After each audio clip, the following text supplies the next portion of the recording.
पुरुष सूक्त में भगवान के स्वरूप का दिग्दर्शन कराते हुए उसे सहस्र शीर्षा पुरुष है, सहस्राक्ष सहस्रपात है, 1000 सिर वाला 1000 हाथ वाला बताया गया है। यूँ ब्रह्म एक है, पर विशेष अवसरों पर वह अपने विशेष साधनों उपकरणों द्वारा अभीष्ट प्रयोजन की पूर्ति करता है।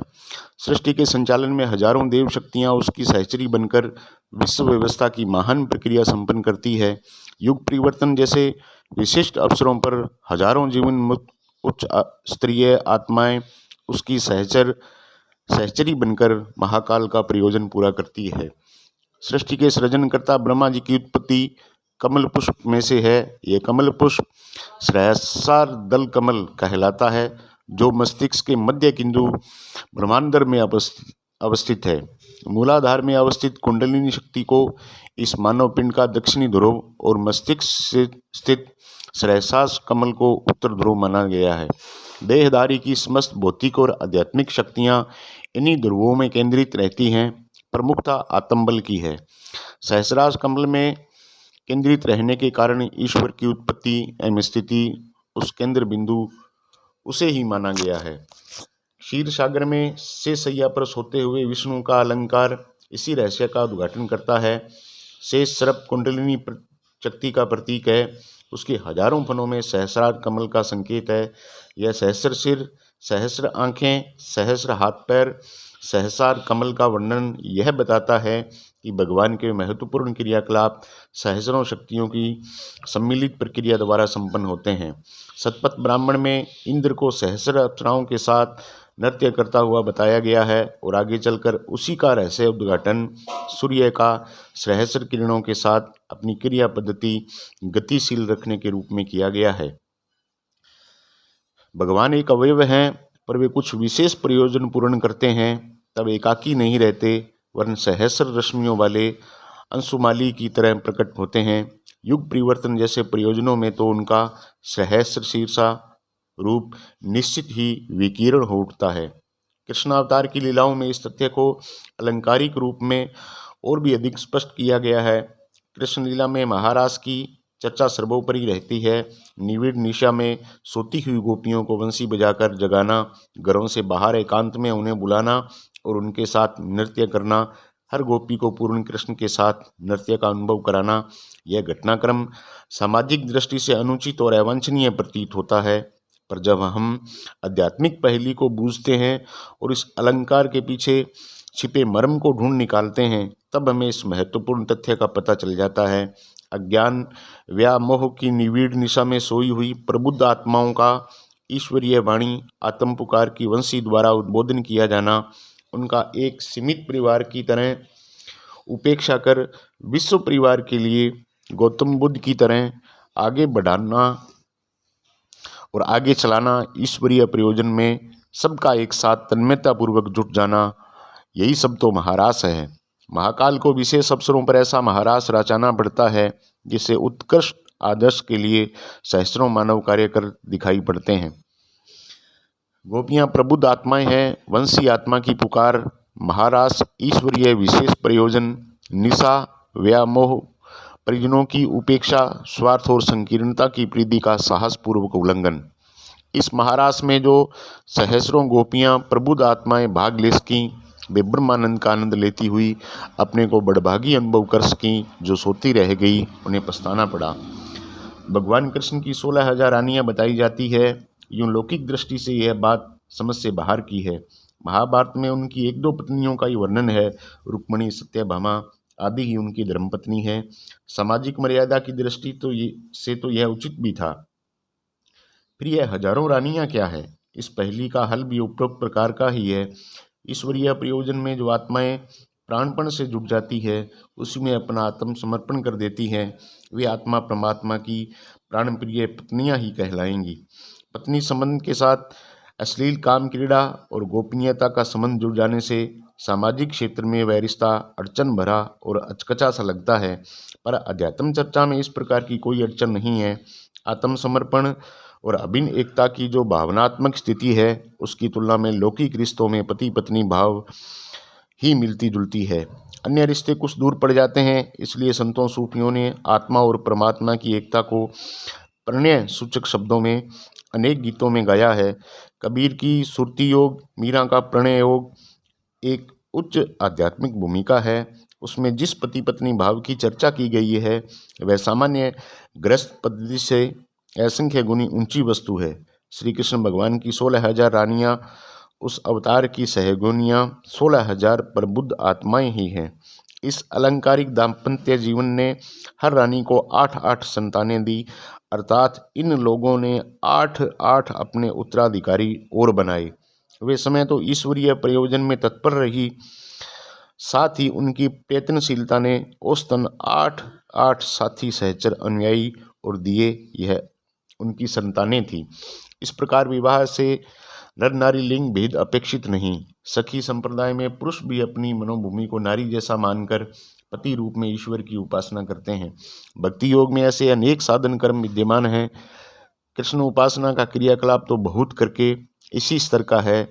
नर भी उन्हीं गीतों को गाकर भाव विभोर होते हैं जिन्हें नारियां अपने पति के संदर्भ में गा सकती हैं। गोपी कृष्ण का प्रेम प्रसंग सुनकर नर नारी भेद से असंख्य गुना ऊंचा है। उसे विशुद्ध रूप से आत्मा परमात्मा का मिलन बिंदु ही कहा जा सकता है। कृष्ण अवतार के समय सहस्रों प्रबुद्ध आत्माओं ने परमात्मा के अभीष्ट प्रयोजन में आत्मसमर्पण करके जो महारास रचाया, उसी से अवतार का उद्देश्य पूर्ण हो सका। साथ ही सहचरों के बिना अकेले कृष्ण आखिर कर भी क्या सकते थे। शरीर से हृदय का बहुत महत्व है, जीवन का श्रेय उसी को है, पर सहस्रों नाड़ियां द्वारा उसे रक्त अर्पण करने का जो प्रेम योग साधा जाता है, उसी आधार पर यह शरीर जीवित है। समुद्र इसलिए नहीं सूखता कि सहस्रों नदियां उसमें अपना योगदान अर्पित करती हैं। चक्रवर्ती शासक वही कहलाता है जिसमें सहस्रों राजा एक महाछत्र के नीचे प्रकाशित होते हैं। इसी एकीकरण के लिए प्राचीन काल में अश्वमेध यज्ञ का आयोजन होता था, जिन्हें राजनीतिक महारास कहना चाहिए। इन दिनों यही सब हो रहा है। अनेक जन्मों से जिनके पास आध्यात्मिक पूंजी संग्रहित है, उन प्रबुद्ध आत्माओं को युग निर्माण योजना के कार्यक्रमों द्वारा अपने अवतरण उद्देश्य से परिचित और अभ्यस्त कराया जा रहा है। यह स्थूल प्रक्रिया हुई। सूक्ष्म स्तर पर वे परस्पर अभिन्न योग का अभ्यास कर रहे हैं। सब मिलकर एक केंद्र बिंदु का निर्माण कर रहे हैं। संग्रहित ऋषि रक्त के से सीता उपजी थी और संग्रहित देव शक्ति से दुर्गा। यह संग्रह नदियों द्वारा समुद्र को दिए गए योगदान की तरह एक केंद्र बिंदु को परिपुष्ट करेगा। सौरमंडल के ग्रह उपग्रहों का सम्मिलित संगठित और परिवार जिस प्रकार विश्व ब्रह्मांड की स्थिति पर महत्वपूर्ण प्रकाश डाल रहा है, उसी प्रकार दशम निष्कलंक अवतार नव निर्माण का प्रचार अभियान भी एक अत्यंत सामयिक भूमिका प्रस्तुत करेगा। ध्वंस के देवता और सृजन की देवी। संसार की जराजीर्ण और अवांछनीय परिस्थितियों के सामान्य सुधार करना सफल न होते हुए देख जब महाकाल ने तांडव नृत्य किया तो अनुपयुक्त कूड़ा करकट जलकर भस्म होने लगा। यह ध्वंस काल स्वरूप में समय की स्थिति है। बड़े बड़े महल कुछ ही समय में गिराए जा सकते हैं, पर उनका बनाना कठिन होता है और समय साध्य भी। ध्वंस से निर्माण का अधिक महत्व है। जब ध्वंस हो चुका तो महाकाल का कार्य समाप्त हो गया और सृजन की देवी महाकाली आगे आई। उसने महाकाल से उसका तांडव बंद करवाया, उन्हें भूमि पर लिटा दिया और समय आगे बढ़कर सृजनात्मक क्रियाकलाप में संलग्न हो गई। महाकाली को पुराणों में इस प्रकार चित्रित किया गया है कि महाकाल भूमि पर लेटे हुए हैं और वे उनकी छाती पर खड़ी अट्टहास कर रही हैं। यों पति की छाती पर पत्नी का खड़ा होना अटपटा सा लगता है, पर पहेलियों में यह अटपटापन जहाँ कौतूहल वर्धक एवं मनोरंजन होता है, वहाँ ज्ञानवर्धक भी। कबीर की उल्टबासी और खुसरो की मुकरनी पहेलियों के रूप में सामने आती है और अपना रहस्य जताने के लिए बुद्धिमत्ता को चुनौती देती है। भूमि पर लेटे हुए शिव की छाती पर काली का खड़े होकर अट्टहास करना घटना के रूप में घटित हुआ था या नहीं, इस झंझट में पड़ने की अपेक्षा हमें उसमें सन्निहित धर्म और तथ्य को समझने का प्रयत्न करना चाहिए। ध्वंस एक आपत्ति धर्म है, सृजन सनातन प्रक्रिया। इसलिए ध्वंस को रुकना पड़ता है, थक कर लेट जाना और सो जाना पड़ता है। तब सृजन को दोहरा काम करना पड़ता है। एक तो स्वाभाविक सृष्टि संचालन की रचनात्मक प्रक्रिया का संचालन, दूसरे ध्वंस के कारण हुई विशेष क्षति की विशेष पूर्ति का आयोजन। इस दोहरी उपयोगिता के कारण ध्वंस के देवता महाकाल की अपेक्षा संभवतः सृजन की देवी महाकाली का महत्व बहुत अधिक बढ़ जाता है। शिव जब बड़े होते हैं तब शक्ति खड़ी होती है, शिव पीछे पड़ जाते हैं और शक्ति आगे आती है। शिव सोए होते हैं और शक्ति जागृत रहती है। शिव का महत्व घट जाता है और शक्ति की गतिशीलता पूजा जाती है। महाकाल की छाती पर खड़े होकर महाकाली का अट्टहास करना इसी तथ्य का अलंकारिक चित्रण है।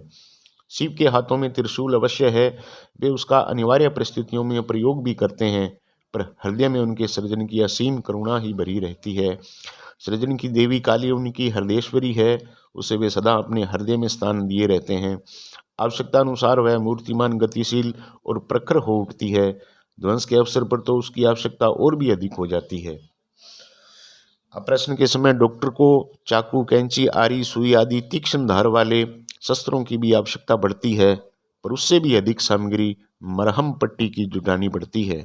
ऑपरेशन के समय किए गए घाव को भरा कैसे जाए, इसकी आवश्यकता भी डॉक्टर समझते हैं, अतो वे रुई, गौज, मरहम पट्टी, दवाएं आदि भी बड़ी मात्रा में पास रख लेते हैं। ध्वंस प्रक्रिया ऑपरेशन है तो निर्माण मरहम पट्टी। भगवान को ध्वंस करना पड़ता है, पर मूल में अभिनव सृजन की ही आकांक्षा रहती है। क्रूर क्रम में भी अनंत करुणा ही छिपी रहती है। महाकाल की आंतरिक इच्छा सृजनात्मक ही है, ये उनकी हृदयगत आकांक्षा है। अस्तु शक्ति को शिव के हृदय के स्थान पर इस प्रकार अवस्थित दिखाया गया है, मानो वह हृदय में से ही निकलकर मूर्तिमान हो रही है।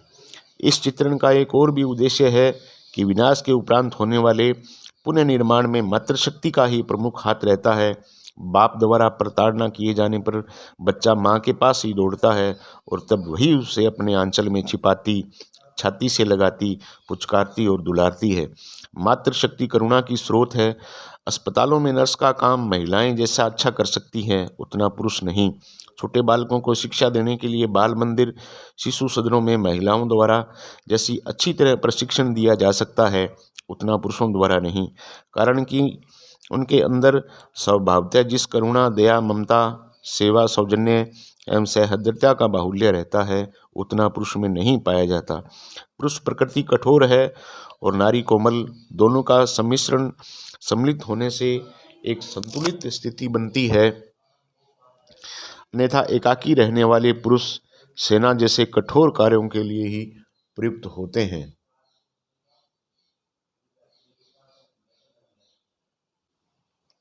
यदि वर्तमान अवांछनीय परिस्थितियों की जिम्मेदारी नर नारी से किसकी कितनी है, इसका विश्लेषण किया जाए तो यही निष्कर्ष निकलेगा कि 90% उदारता पुरुषों द्वारा बरती गई। क्रूर कर्मों और दुर्भावनाओं के अभिवर्धन में उन्हीं का प्रमुख हाथ है। अपराधी, दुष्ट, दुरात्मा और दंड भोग व्यक्तियों में पुरुषों की ही संख्या 90% होती है। वर्तमान उदारता की जिम्मेदारी प्रधानतया पुरुषों की होने के कारण दंड भाग भी उन्हीं के हिस्से में आएगा। भावी विनाश की प्रताड़ना उन्हीं के हिस्से में अधिक आने वाली है। नारी क्रूर कर्मों से बची रहती है, उसमें उसका योगदान नगण्य होता है, इसलिए वह अपनी आध्यात्मिक गरिमा के कारण पुरुष की अपेक्षा कहीं अधिक पवित्र, उज्जवल और सौम्य रहने के कारण दुर्देव को कोपभाजन नहीं बनती।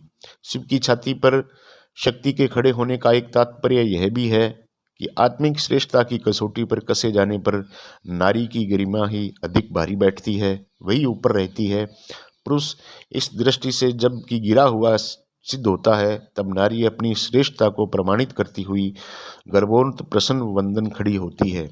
भावी नवनिर्माण में इमारतों, सड़कों, कल कारखानों, सेना अथवा शस्त्रों का अभिवर्धन प्रधान नहीं, वरन भावनात्मक निर्माण की प्रधानता रहेगी। इस क्षेत्र में नारी का ज्ञान, अनुभव तथा अधिकार असंदिग्ध है, इसलिए स्वभावतः जो जिसका अधिकारी है वही उस उत्तरदायित्व को वहन करेगा। भावी पुनरुत्थान में प्रधान भूमिका नर की नहीं, नारी की होगी। विनाश की भूमिका का सरंजाम जुटाने में पुरुष आगे रहेगा। क्रूर कर्मों में उसी की बुद्धि आगे चलती है। सामान्य जीवन आनंद की हत्या उसी ने की है, विश्व शांति पर आक्रमण उसी ने किया है। अब अपनी दुष्टता की पूर्णाहुति में भी वह अपनी कला के दो हाथ वही दिखाए तो उसमें कोई आश्चर्य की बात नहीं, लेकिन भावनात्मक निर्माण की इसके तुरंत बाद ही जिस पुनरुत्थान की आवश्यकता पड़ेगी उसे पूरा न कर सकेगा। यह कार्य नारी को करना है।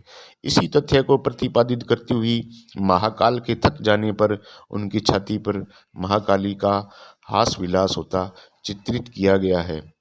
पुरुष में अन्य विशेषताएं कितनी ही क्यों न हो, भावनात्मक क्षेत्र में, आध्यात्मिक क्षेत्र में नारी से वह बहुत पीछे है। यही कारण है कि साधना क्षेत्र में नारी ने जब भी प्रवेश किया वह पुरुषों की तुलना में 100 गुनी तीव्र गति से आगे बढ़ी। उसे इस दिशा में अधिक शीघ्र और अधिक महत्वपूर्ण सफलताएं मिलती है। माता को कन्याएं अधिक प्रिय होती है, उनमें दुलार भी अधिक करती हैं और अनुग्रह भी। अध्यात्म की अधिष्ठात्री महाशक्ति का अवतरण अनुग्रह यदि नारी साधकों पर अधिक सरलता से अधिक मात्रा में होता है तो यह उचित ही है। भावी नर निर्माण में जिस स्तर की क्षमता, योग्यता, पूंजी एवं तत्परता की आवश्यकता होगी वह स्वभावतः नारी में ही प्रचुरतापूर्वक मिलेगी। इसलिए मर्माहत पुरुष को कसक कराह के साथ विश्राम करने देकर नारी ही आगे बढ़ेगी और वही पुनरुत्थान की परिस्थितियों का सृजन करेगी। समय समय पर ऐसा होता भी आया है। पुरुष अध्यात्मवादियों की सफलताओं के पीछे प्रधान भूमिका नारी की ही रही है। वह सहयोग ख्याति भले ही न प्राप्त कर सकी हो, पर तथ्य की दृष्टि से यही सुनिश्चित है कि आत्मबल के उपार्जन में किसी भी पुरुष को अद्भुत सफलता में असाधारण सहयोग किन्हीं नारियों का ही रहा है। राम की महिमा का श्रेय आदि जगजननी सीता और माँ कौशल्या को कम नहीं है। कौशल्या के प्रशिक्षण तथा सीता के सहयोग को यदि हटा दिया जाए तो राम का वर्चस्व फिर कहाँ रह जाएगा। सीता के बिना राम का चरित्र ही क्या रह जाता है। उनकी सारी गतिविधियों के पीछे माँ सीता ही आच्छादित है। कृष्ण की बांसुरी में राधा ही रहती थी। देवकी और यशोदा का वात्सल्य, कुंती का प्रोत्साहन और आशीर्वाद, द्रौपदी की श्रद्धा, गोपियों का स्नेह, इन सब तत्वों ने मिलकर कृष्ण के कृष्णत्व की पूर्ति हुई थी। इन उपलब्धियों के अभाव में बेचारे कुछ कर पाते या नहीं, इसमें संदेह ही रहता। बुद्ध का आध्यात्मिक प्रशिक्षण उनकी मौसी द्वारा संपन्न हुआ था। तपस्या के बाद लौटे तो उनकी पत्नी यशोधरा भी अनुगामिनी होकर आई। अम्बपाली के आत्मसमर्पण के उपरांत तो भगवान का प्रयोजन 1000 गुनी गति से तीव्र हुआ। प्रतिभाशाली व्यक्ति तब जहाँ भी जाते हैं वहाँ किसी भी दिशा में अभिवृद्धि होती है। पांडवों की महान भूमिका में द्रौपदी का रोल अत्यंत प्रभावी है। एक नारी के द्वारा 5 नर रत्नों को प्रचुर बल प्रदान किया गया। यह नारी शक्ति भंडागार का चिन्ह है। मदालसा ने अपने सभी पुत्रों को अभिष्ट दिशा में सुसंपन्न किया था। एक नारी असंख्य मानव प्राणियों को नर से नारायण बनाने में समर्थ हो सकती है। उसकी भावनात्मक सृष्टि इतनी परिपूर्ण है कि कृष्ण का सामयिक अस्तित्व न होने पर भी मीरा ने उन्हें पति रूप में साथ रहने और नाचने के लिए विवश और मूर्तिमान कर लिया था। प्राचीन काल के तपस्वी, तत्वदर्शी और महामनीषी ऋषियों में प्रत्येक सपत्नीक था। ब्रह्मा, विष्णु, महेश आदि सभी देवताओं की पत्नियां सरस्वती, लक्ष्मी, काली आदि उनके वर्चस्व को स्थिर रखने में आधार स्तंभ की तरह थी। नारी के रमणीय रूप की ही भर्त्सना की गई है, अन्यथा उसकी समग्र सत्ता गंगा की तरह पवित्र और अग्नि की तरह प्रखर है। पिछले दिनों भारतीय राजनीतिक क्रांति का नेतृत्व करने में एनी बेसेंट की महत्वपूर्ण भूमिका रही। लक्ष्मीबाई, सरोजिनी नायडू आदि कितनी ही महिलाएं इस क्षेत्र में महत्वपूर्ण काम कर चुकी हैं। इस क्रांति युग की परिस्थितियां उत्पन्न करने में जिन महामानवों ने गुप्त किंतु अद्भुत पुरुषार्थ किया उसमें रामकृष्ण परमहंस और योगी अरविंद मूर्धन्य हैं। दोनों को नारी की शक्ति का सानिध्य प्राप्त था। परमहंस के साथ महायोगिनी भैरवी तथा पत्नी शारदा मणि और अरविंद के साथ माताजी का जो अनुपम सहयोग हुआ, उसी के बलबूते पर वे लोग अपनी महान भूमिका संपादित कर सके। ऐसे असंख्य उदाहरण भारत तथा विदेशों में विद्यमान हैं, जिनसे स्पष्ट है कि आध्यात्मिक क्षेत्र में भावनात्मक उपलब्धियों में नारी का वर्चस्व प्रधान है और इसी के सहयोग से नर को इस दिशा में महान सफलता मिली। शिव की छाती पर शक्ति का खड़ा होना इसी तथ्य का उद्घाटन करता है कि अन्य क्षेत्रों में न से कम आत्मबल की दृष्टि से तो नारी की गरिमा असंदिग्ध है ही। भावी नर निर्माण निकट है, उनकी भूमिका में नारी का योगदान प्रधान रहेगा।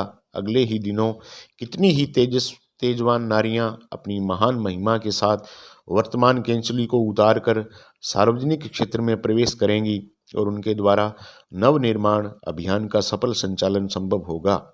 भावी संसार में नए युग में हर क्षेत्र का नेतृत्व नारी करेगी। पुरुष ने सहस्त्राब्दियों तक विश्व नेतृत्व अपने हाथ में रखकर अपनी अयोग्यता प्रमाणित कर दी है। उसकी क्षमता विकासोन्मुखी नहीं विनाशोन्मुखी सिद्ध हुई है। अब वह नेतृत्व उसके हाथ से छीनकर नारी के हाथ में जा रहा है। हमें उसमें बाधक नहीं सहायक बनना चाहिए, खिन्न नहीं प्रसन्न होना चाहिए, विरोध नहीं स्वागत करना चाहिए। भावी परिस्थितियों के अनुकूल हमें ढलना चाहिए। इसी का संकेत उस चित्रण में सन्निहित है जिसमें महाकाल की छाती पर महाकाली की प्रतिस्थापना प्रदर्शित की गई है।